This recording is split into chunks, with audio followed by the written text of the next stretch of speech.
રાજકોટ જિલ્લાના ઉપલેટા તાલુકાના ગઢાળા ગામ નજીકથી પસાર થતી મોજ નદી પરનો કોઝવે ઊંચો બનાવવાની કામગીરી શરૂ।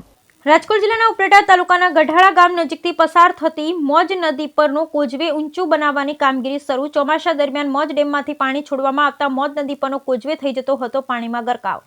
સ્થાનિકોની રજૂઆત અને મીડિયા દ્વારા પ્રસિદ્ધ કરાયેલ અહેવાલોને પગલે સરકારે કોઝવે ઊંચો બનાવવાની આપી મંજૂરી। કોઝવે ઊંચો બનાવવાની કામગીરી શરૂ થતાં લોકોમાં ખુશીનો માહોલ। ચોમાસામાં કોઝવે પર પાણી ફરી વળતા લોકોને અવરજવરમાં થતી હતી હાલાકી। કોઝવે બનાવવાની કામગીરી શરૂ થતાં સ્થાનિક લોકો એકબીજાને મીઠાઈ ખવડાવી મોઢા મીઠા કરાવ્યા। બ્યુરો રિપોર્ટ વિપુલ ધામેચા ઉપલેટા। હું ગઢાળા ગામનો રહેવાસી મકવાણા શામજીભાઈ ઝીણાભાઈ મારું નામ છે। અમે આજે સતત 4-5 વર્ષથી આ રજૂઆત કરવા કહી હતી। અમે આ પુલની નવા પુલની રજૂઆત કરી હતી। અત્યારે અમારે એનો સુખદ અને નિર્ણય આવ્યો છે અને અમારું પુલ યુદ્ધના ધોરણે ચાલુ થઈ ગયું છે। અને મીડિયાના માધ્યમથી અમે આ 4 વર્ષથી આ પ્રતિક્રિયા આપતા હતા મીડિયાના માધ્યમથી। મીડિયાએ અમારું બહુ સારું કામ કર્યું છે અને મીડિયાએ છે સરકાર સુધી આ વાત પહોંચાડી છે અને સરકારે આ વાત ધ્યાનમાં લઈ અને અમારો નવો પુલ અત્યારે મંજૂર કર્યો છે અને યુદ્ધના ધોરણે કામ પણ ચાલુ કર્યું છે।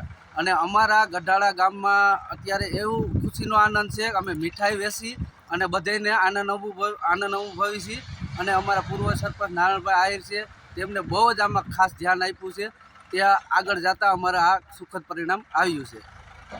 ઉપલેટા તાલુકાના પૂર્વ સરપંચ ગઢાળા ગામના નારાયણભાઈ આહિર આજે છેલ્લા 4 વર્ષથી સતત નવા પુલ બાબતની અમે રજૂઆત કરતા હતા। ત્યારે આ પુલ મીડિયા છેલ્લા 4 વર્ષથી એક ધારો સતત ચલાવેલ હોય, જેથી અમે મીડિયા તમામ ચેનલોને અખબારોને ખૂબ ધન્યવાદ પાઠવીએ છીએ। જો અમારો પુલ થયો હોય તો ફક્ત મીડિયાની જ મહેરબાનીથી થયો છે, મીડિયાની દયાથી થયો છે। બાકી અવારનવાર રજૂઆત અને અમારી રજૂઆત પછી સરકારે સાંભળેલ હોય, જેથી અમે મીડિયાનો ખૂબ ખૂબ આભાર માનીએ છીએ। તેમજ અધિકારીઓએ પણ અમારું કામ તાત્કાલિક કરાવેલ છે, જેથી આજે આ કામ અમારું શરૂ થઈ ગયેલું હોય। તેથી અમે ગામ લોકોને પેડા વેચી મીઠાઈ વેચી અને ખૂબ જ અનુભવ કરેલ છે।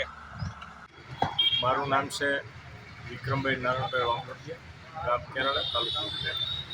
આજરોજ જે આપણે ગઢાળાનો જે પુલ મંજૂર થઈ ગયો, કામ પણ ચાલુ થઈ ગયું છે।